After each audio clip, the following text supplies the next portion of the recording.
Hello friends, welcome to my channel. আজকের ভিডিওতে আমি আলোচনা করব কয়েকটা গুরুত্বপূর্ণ ডেলি ইউজ ইংলিশ সেন্টেন্স নিয়ে। তো বন্ধু, তোরা ভিডিওটা কন্টিনিউ করো। তো দেখো, এখানে প্রথম সেন্টেন্স আছে আমি বই পড়ছি। তো ইংলিশে অনুবাদ করলে হবে আই এম রিডিং এ বুক। আমি বই পড়ছি, আই এম রিডিং এ বুক। এখানে আই এর অর্থ হলো আমি, আর রিডিং এর অর্থ হলো পড়া, আর বুক এর অর্থ বই।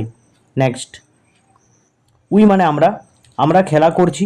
ইংলিশে অনুবাদ করলে হবে উই আর প্লেয়িং। আমরা খেলা করছি, উই আর প্লেয়িং।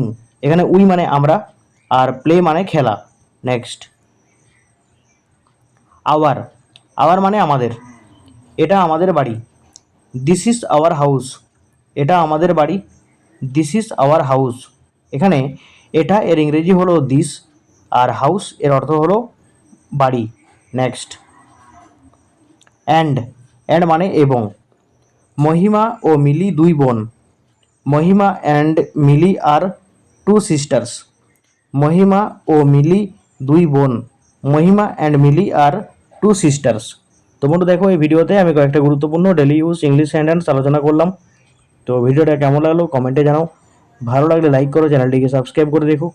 আর তোমরা যারা চ্যানেলে প্রথমে এসেছো অবশ্যই প্লেলিস্টে যাও, সেখানে আরও ইন্টারেস্টিং ভিডিও পাবে, আর প্রতিটা ভিডিও তোমাদের জন্য হেল্পফুল হবে। তো নেক্সট ভিডিও নিয়ে পরবর্তীকাল তোমাদের সাথে দেখা হচ্ছে। Thank you for watching my video.